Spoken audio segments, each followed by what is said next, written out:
Hey guys, how's it going? Kevin Cleary here with a knife video for you. And today we are looking at a couple of Chavez knives.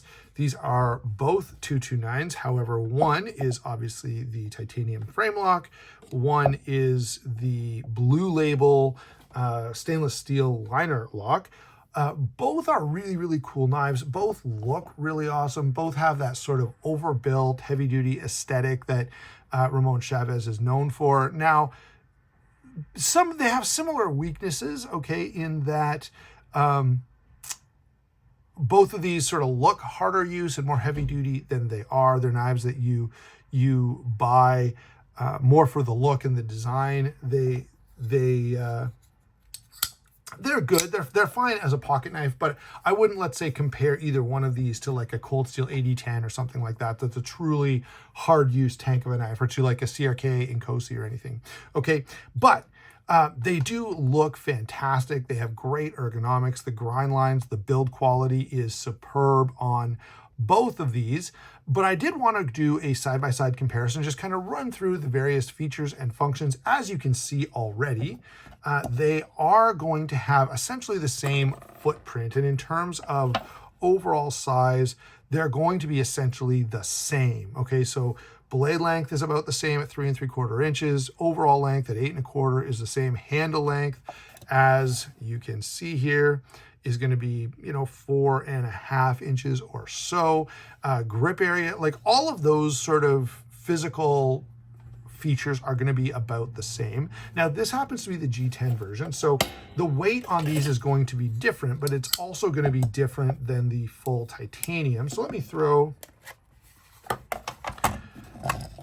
the scale in here and grab a weight on both of these. So the Blue Label stainless steel and micarta one is 5.9 ounces.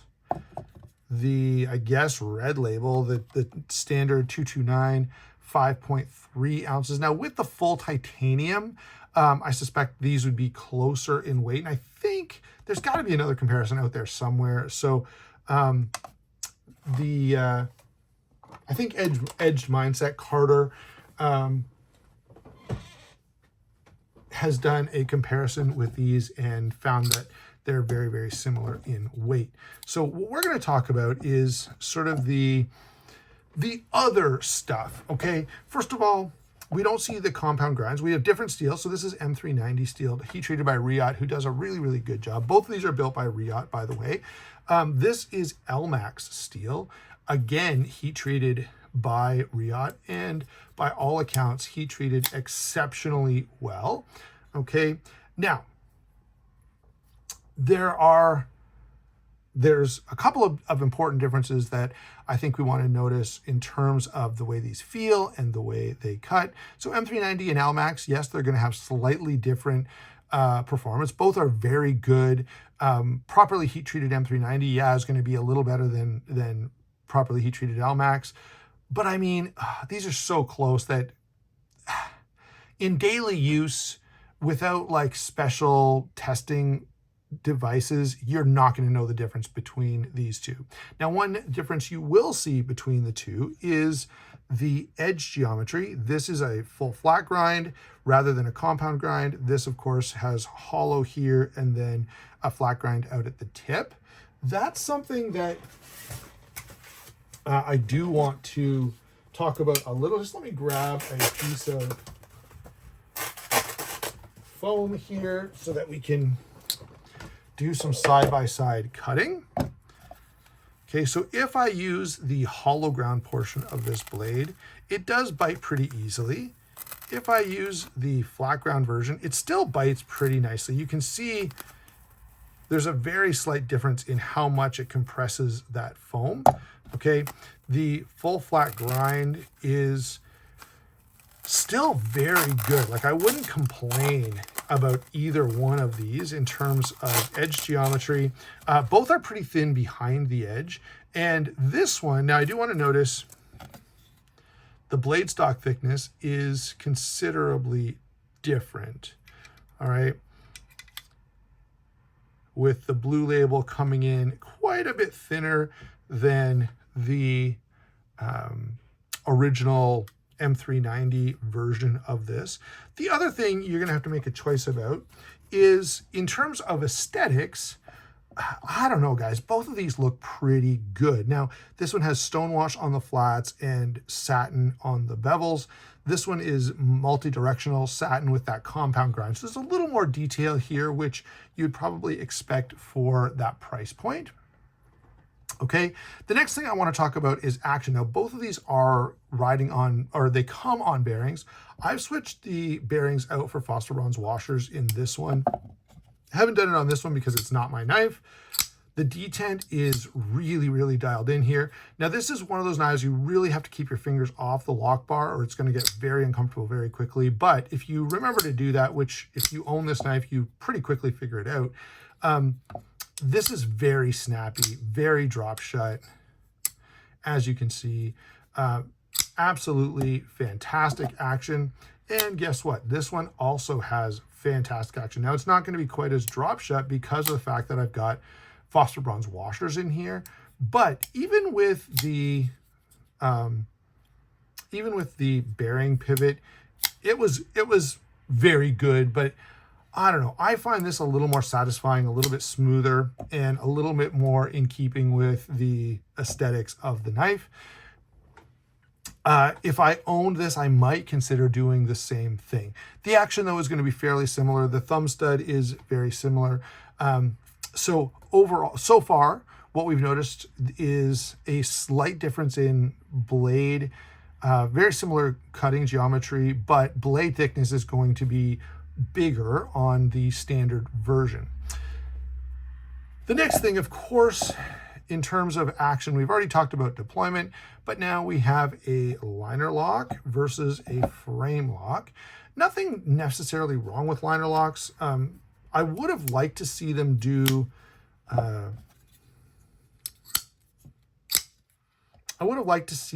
this with a thicker liner, something more like what we had on the Zero Tolerance 0200. As it stands, it's fine. It's definitely a thick enough liner. And as we say all the time, when you're talking about folding knives, you know, you should never be putting pressure on the lock anyway. But if I can take it, I want a stronger lock rather than a weaker one. And so I would have liked to see a heftier liner lock on this, although it's definitely not bad, and I'm not like worried about cutting myself or anything silly like that. You do lose, of course, the fact that when you're gripping a frame lock, you're holding that lock tighter, which might be something to consider for, you know, lock strength in use. Now, the next thing to talk about is ergonomics. Both of these feel really good. All right, the micarta is definitely a very grippy material. It's very comfortable.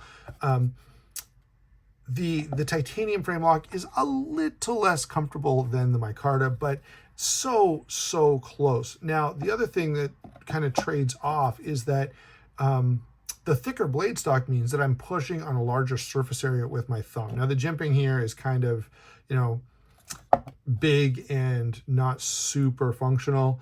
And the same is true on this one. But again, I've got a little more surface area here, which does help with the comfort. Of course, I've got the screws showing here and the invisible screws here. The other big notable difference between these two is going to be the fact that on this one, I can pretty quickly and readily swap these scales out. So if you go on Chavez's website, I think the G10 and micarta scales are like $37 or something like that. If you want to go up to titanium, it's going to be, I want to say 110, but I could be a little off on that. But you do have that ability to swap these scales out for a bunch of different variations. And I'm sure if this flies, that is, if people start buying those scales, they'll continue to produce more and more. Now, the other thing we have to talk about is price point. I believe in the US, these are $189, which is not terrible in terms of an overseas produced liner lock with high-end materials.